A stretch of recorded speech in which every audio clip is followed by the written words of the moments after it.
준비되셨나요?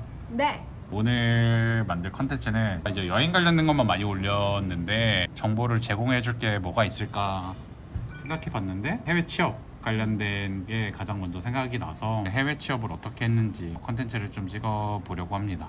해외 취업에 많이 관심 있는 분들이 많을 텐데 막연하게 어떻게 해야 될지 모르시는 분들이 많을 것 같아요. 일단 선희님이 이제 싱가포르에 어떻게 오게 되셨는지, 네. 그리고 오기 전에 어떤 일을 하셨는지 말씀을 해보시죠. 우선은 이 모든 것은 저의 개인적인 경험과 의견이기 때문에 참고용으로 부탁드리고요.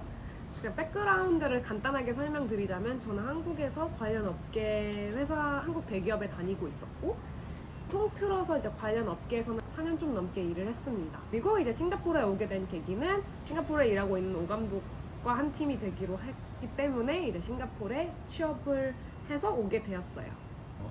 그리고 일단 한국 분들을 예시로 들면은 두 가지로 나뉘잖아. 여기 와서 구하시는 분들, 한국에서 구하거나 아니면 스카우트해서 오시는 분들이신데 써니님이라고 해야 되나? 몰라. 너라고 해? 너 같은 경우는 한국에서 어쨌든 구하고 온 거잖아. 그치. 리스크를 줄인 대신에 훨씬 더 힘들단 말이지. 그치. 그래서 그거를 또 설명을 한번 지원 해드리자. 과정? 한국은 뭐 대기업 스터디도 있고 뭐 이것저것 이제 뭐 정보를 얻을 수 있고 이런데 사실 해외 취업 관련돼서는 그게 한계가 있고 업계마다 좀 다른 것 같기도 하더라고요. 그래서 되게 막막했는데 일단 저는 링크드인이라는 사이트를 되게 많이 활용을 했어요. 저도 그 링크드인이라는 사이트를 몰랐는데 해외 취업하려면 이제 무조건 가입하고 경력 및 프로필이 업데이트 되어 있어야 하는 사이트. 뭐 요즘은 한국에서도 많이 쓰는 것 같은데 아무튼 그게 제일 중요하더라고요. 거기에 이제 공고도 올라오고 제 경력상이나 뭐 프로필을 보고 헤드헌터한테 연락도 받기도 하고 그래서 이제 그런 경로로 지원을 할 수가 있고요.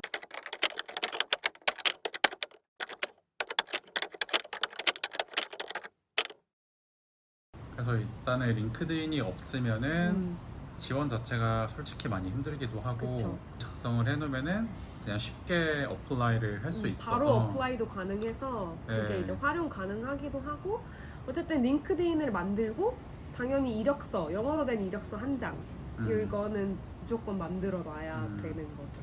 몇 개 정도 회사를 지원하셨나요? 진짜 100개 넘게 한 것 같은데? 네, 그때 생각이 나는데 처음에는 한국에서 일단은 큰 회사에 다녔기 때문에 그 몇 개 골라서 했었지. 골라서 이제 하면은 연락 오겠지 했는데 이제 날이 지나면 지날수록 연락이 안 오고 안색이 어두워졌죠. 그죠. 내가 붙어도 안 가 이랬던 회사조차 면접에 기회조차 없었고 뭐 연락이 없고 이러니까 되게 멘붕이 왔었죠. 이 한국 밖의 시장, 취업 시장은 또 다르구나 이제 이런 거를 깨닫게 되었죠. 그래서 이제 점점 더 많은 회사를 지원을 했고 진짜 한 100개 했던 것 같아. 100개 넘게 한 것 같아. 그래서 이제 연락은 뭐 한 3, 4개 받았었나? 한 면접을 3, 4개 정도 봤지. 네. 3, 4 군데 정도 면접을 그래도 봤던 이제 운이 좋아서 그치. 시기가 잘 맞아서 다행히 잘 가게 됐는데 근데 보통 준비하시는 분들 보면은 진짜 어마어마하게 지원하시는 것 같기는 해.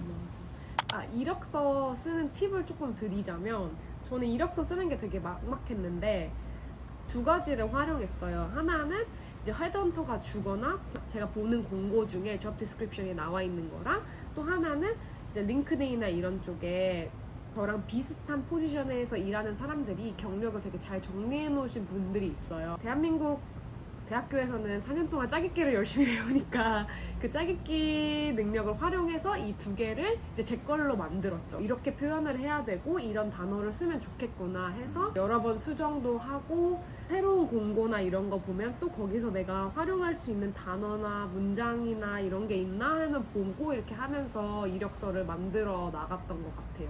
한국은 아직 또 공채가 있기는 요즘 한가? 거의 없어졌지. 많이 없기는 하지. 요즘 다 상시긴 하지. 그치. 근데 이제 해외는 100% 상시기 때문에 언제든 이제 채용 공고가 있고 회사의 상황에 따라 다르겠지만 그래서 만약에 생각이 있으시면은 뭐 지금 당장 지원할 회사는 아마 있을 건데 솔직히 한국에서 그거 바로 이렇게 하는 콜드 어플라이라고 하잖아. 콜드 어플라이를 해서 면접까지 가는 게 쉽지는 않다 현실적으로. 하지만 가능은 하다. 그치 가능은 네. 하지. 또 우리가 권장하는 것도 그거지 아무래도 그러니까 여기 리스크가 굉장히 크기 때문에. 그치. 만약에 내가 진짜 일을 안 구하고 여기에 와서 구했다? 뭐 운이 좋으면 빨리 구해질 수도 있겠지만 그게 사실 길어지면 사람이 더 처지고 자신감도 맞아. 하락하고 이러니까 그래서 일단 지원을 해서 면접을 진행을 한 아까 말씀드린 것처럼 3-4 군데 정도 회사랑 진행을 했는데 면접이 좀 다른가요? 스타일이? 좀 다르지. 한국에서는 들어가면 자기소개부터 시키고 내가 뭐 다 대답해야 근데 되는데 여기도 자기소개 하잖아. 근데 여기는 나는 되게 인상 깊었던 게 나의 자기소개를 물어보기 전에 그들이 먼저 본인의 자기소개를 하는 거야. 자기가 뭐 너무 포지션이 일반적이어서 뭐고 그러니까 여기서는 일반적인데 한국에서는 그런가? 너는 그분이 누군지도 모르고 면접 본 적이 엄청 많은데 업계가 너무 다르잖아. 나는 되게 여기서는 보수적인 그게- 업계니까. 그게 예의고 너무 그러니까 당연하지. 나는 그게 좀 해달라. 충격이었던 거지. 자기소개 먼저 하고 자기 그럴 수도 포지션이나 자기가 무슨 일 하는지 이런 걸 먼저 설명한 다음에 아 이제 내 얘기 해줬으니 너 얘기도 한번 해줄래? 이러면서 이제 나한테 자기소개를 시키는 게 나는 일단 되게 신선했었고 한국은 몰라 나 너무 보수적인 회사의 면접만 봐서 그럴 수도 있는데 압박 면접이라든지 요즘은 사실 어떨지 모르겠지만 근데 여기서는 압박 면접이라기보다는 그냥 진짜 서로 얘기하는 내가 무슨 일 했는지 정말 궁금해하고 나도 그 팀에서 내가 사실 원치 않을 수도 있잖아 이 팀에서 하는 일을 그러니까 나도 오히려 이 팀에서 무슨 일을 하고 있고 어디랑 거래를 하고 있고 거래량이 어느 정도 되고 이제 이런 거를 물어볼 수 있는 진짜 같이 얘기하는 우리 면접이라기보다는 정말 얘기하는 자리였던 느낌이 더 강했던 것 같고 몇 차까지 봤죠? 몇 차까지 있었어 거기는? 첫 회사는 2차, 지금 회사는 3차. 그리고 이제 한국은 막 인사팀이 면접 프로세스에 딱히 개입을 안 하는데 여기는 어떻게 보면 KPI 중에 하나이기 때문에 팁을 좀 주더라고요. 첫 면접 보기 전에 팁 어느 정도 주고 누가 들어올지. 그것도 나 신선했어.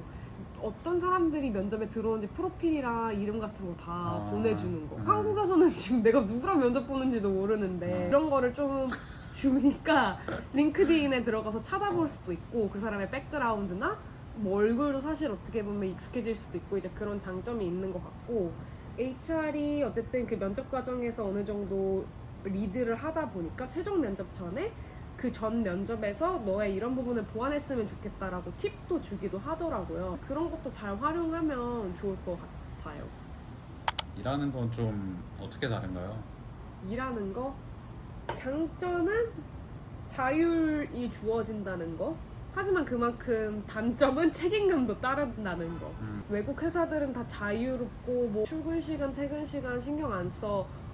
바깥에서 보면 그런데 안에 들어가 보면 그만큼 일에 대한 책임감을 가지고 해야 되고 그리고 뭐 제가 다니는 회사는 다행히 좀 큰 회사여가지고 뭐 고용 안정성이 어느 정도 있지만 없는 회사면 오히려 출퇴근이 없을 수도 있는 그런 상황이기 때문에 성과제인 것 같아. 완전 성과제지.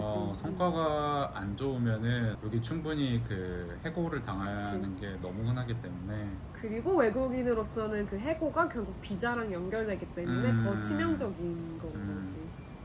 한국도 이제 슬슬 요즘에 분위기 안 좋으니까 희망퇴직 많이 생기긴 한 것 같은데 여기는 훨씬 더 심합니다. 분위기가 안 좋을 땐 당연히 더 심하고 뭐 좋다 하더라도 레이오프는 뭐 심심찮게 볼 수 있기 때문에 성과가 안 좋은 사람들 위주로 하니까 다들 전반적으로 다들 열심히 일하고 신경 쓸 수밖에 없지. 맞아 일이 진짜 많긴 해. 왜냐면 여기는 퍼포먼스 리뷰나 이런 성과 측정하는 게 좀 확실하게 되고 있어서 일을 안 하면 일단 티가 나고 맞아 불안하죠. 모를 수가 없어. 이제 사람들에게 장려하는지 근데 해외 취업을 그거는 장려하나요? 업계에 따라 너무 다른 것 같아. 왜? 일단 나나 오빠나 커리어에 당연히 좋은데 모든 업계가 해외 취업이 커리어에 좋을까? 케바케 아닐까?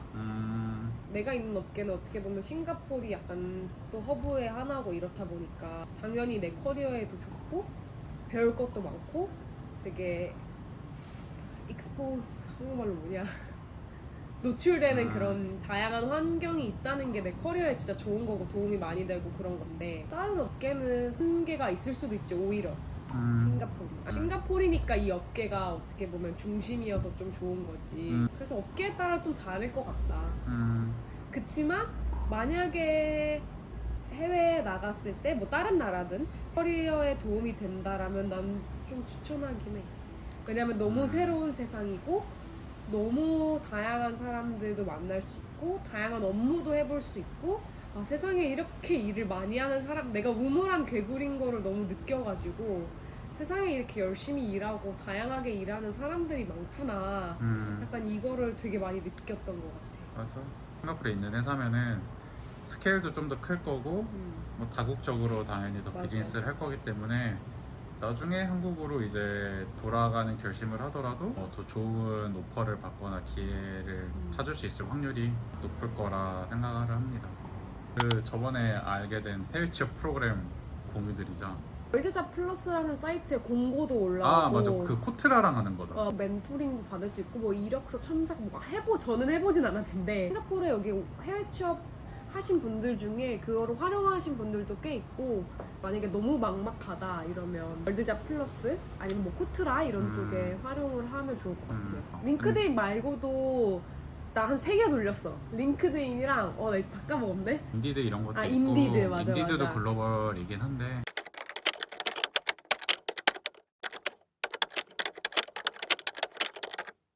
맞아. 근데 링크드인이 제일 그거지. 그리고 만약에 혹시나 한국 회사에 관심 있으시면 한국 커뮤니티, 한국촌 사이트 맞아. 해외 그 나라의 한국 커뮤니티, 커뮤니티 사이트, 인터넷 사이트. 싱가포르 사는 거는 장점 단점 간단하게 얘기해 주죠. 싱가포르 장점? 낮은 세금, 높은 급여.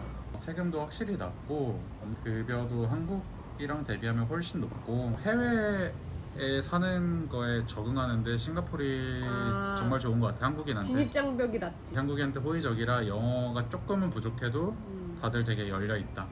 단점은 뭐 날씨. 근데 날씨는 어떤 사람한테 장점이기도 하고 단점이기도 하니까 렌트값 그 정도.